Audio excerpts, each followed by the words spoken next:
Welcome back. This is 340 Paddler, and we are on to week 16 of training. Of course, we are trying to get you to the end so you can have that sticker on your boat and know that that was a glorious finish. Of course, any finish in the 340 is glorious. So let's deal with cardio. This picture has nothing to do with cardio, but it turns up when you search MR 340. So, hey, here's someone's butt.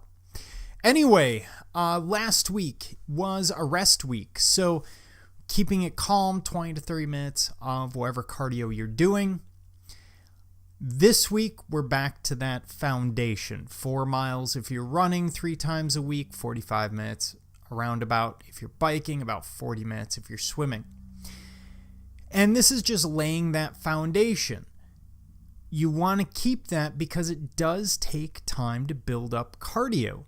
We've only been at this for 4 months now, and usually it takes 3 to 6 months to really see changes in the cardiovascular system.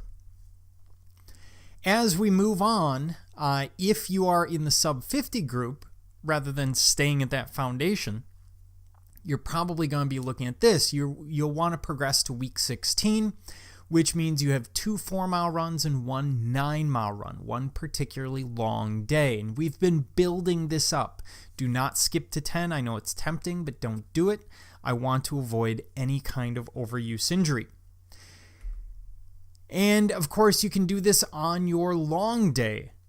So I want to talk about intervals and long days. Your intervals should still be there. We're at the end of April, so everyone should be on the water or getting on the water at this point. Now, if you've been doing intervals on an ergometer, for example, Paddle 1 or whatever else, then you may find, or you probably will find when you get on the water, that you will not keep the same speed because boats have these pesky issues with hull speed, water resistance, wind that you don't have on an ergometer, and that's fine.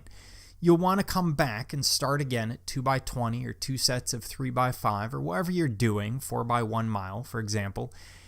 Come back to that base and start building up again. But this time when you build up, you're going to build up all the way up until about 3 weeks before the race. At that point, we'll taper, but we'll get to that when we hit July, which obviously we're not there yet.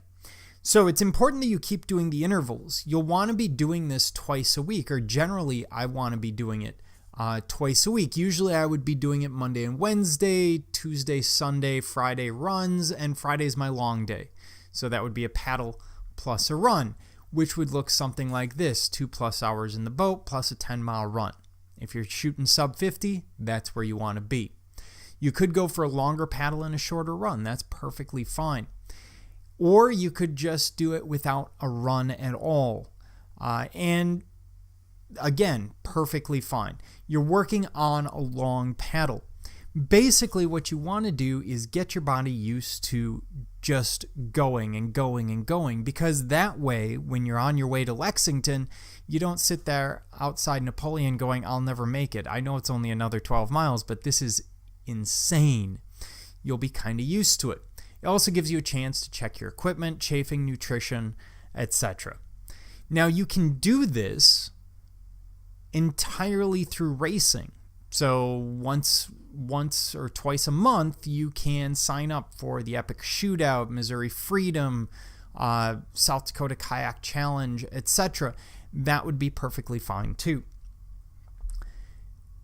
Now, why are we doing all this? Well, we're doing it to build discipline. See, the problem is, on the 340, I have seen people who have run multiple marathons, who have done Ironman, who have done incredible things, and I've seen them DNF.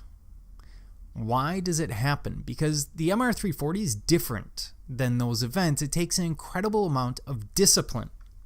And I'm not talking about the discipline of a good paddle stroke and that sort of thing. Just getting offshore is going to be the issue. No matter how many marathons you've run, no matter how fast your mile time is, it doesn't help you push off from Cooper's Landing.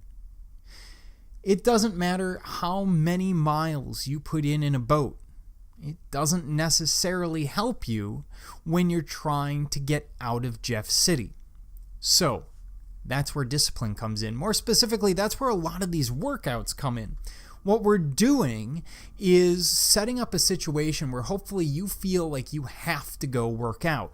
You have to do that run. You have to do that strength training, whatever it is that you're doing. And you're going to do it on days that you don't want to. You're going to do it on days you don't feel like it. And that's building discipline, because that same sense that you don't want to do it, or you don't quite feel right, or you're kind of tired or sore or whatever, is going to happen during the 340. So by doing a consistent workout, whether you're doing my workout or not, it's going to build that sense of discipline so that when you sleep, for example, on the 340, you know that you're doing it for a specific reason. You're not just sitting there to sleep. You know you're going to sleep for an hour, for example, get up, get back in the boat and go. Or maybe this is a long sleep, but it's your only long sleep. Or one of two that you've pre-planned, whatever the situation is. So those workouts, whatever they are, become incredibly important because you need that sense of discipline to get you offshore and on the water. After all, we want to see you get to the end. So if you have any questions, comments, concerns, quarrels, qualms, quandaries, curse words, please leave them in the comments below. Otherwise, this is 340 Paddler, hoping that you keep your paddle in the water.